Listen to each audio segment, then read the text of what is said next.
씨께서 축사를 준비하셨다고 합니다. 앞으로 나와주시고 뜨거운 박수로 맞이해 주시기 바랍니다.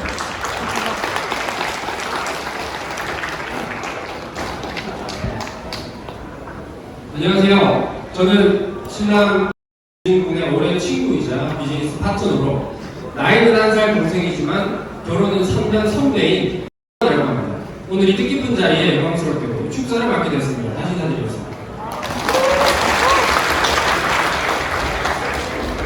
신랑 주인공은요, 오늘 결혼식의 사회자인 하영 군과 함께 3년 전 제 결혼식의 사회자이기도 했었는데요.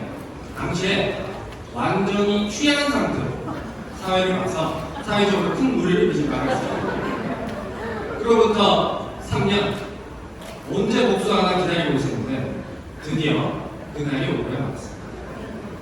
통상 축사라고 하면 양가 부모님 또는 신부의 친구가 정성스럽게 쓴 편지를 낭독하면서 눈물을 흘리는 감동적인 장면을 연출하려고 하죠.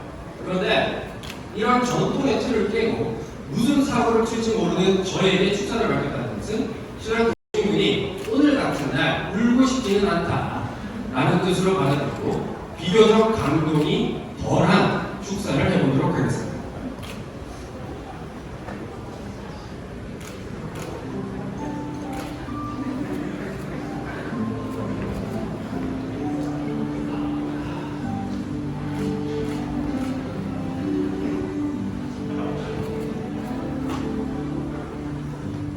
규진이는요, 상남자인 척하지만 눈물이 참 많아요. 가끔 혼자 드라마 보며 울고 있는 모습 보면 너무 착해져서 엄청 창피해요. 저 군대 가던 날 따라와서는 얼굴이 시뻘개져서 통곡을 합니다. 자기 눈이 있습니다. 규진이는요, 세상 이성적인 척하지만 사실 감성적인 사람이에요. 가끔 말도 안 되는 논리를 이야기해도 아 그런가 하고 넘어가 주세요. 자기는 틀린 걸 알면서 그럽니다. 마지막으로 규진이 많이 칭찬하고 인정해주세요.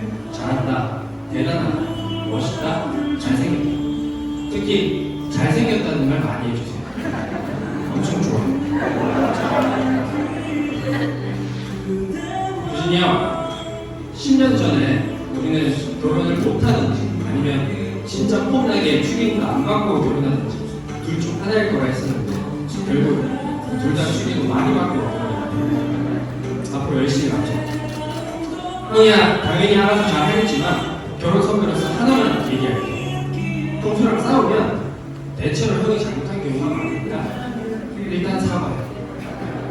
혹시 형이 생각했을 때 한 잘못이 하나도 없는 것 같으면 그래도 사과. 그게 남자고 남편이고 가장이고.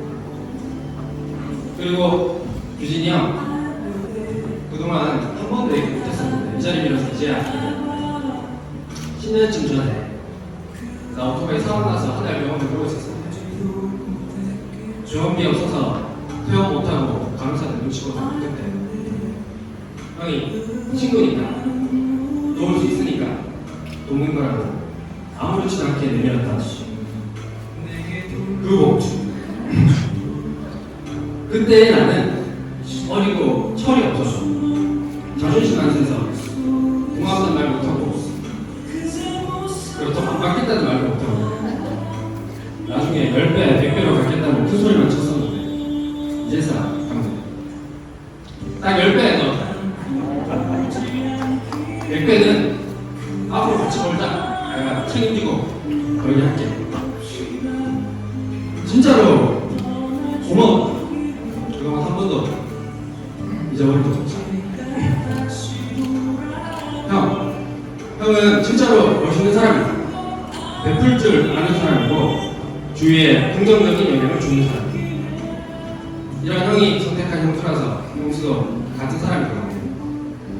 이제는 둘이서 새로운 가족이 돼서 여태 그려왔듯이 세상 밝게 비추면서 행복하게 살았으면 좋겠다. 진심으로 결혼 축하해.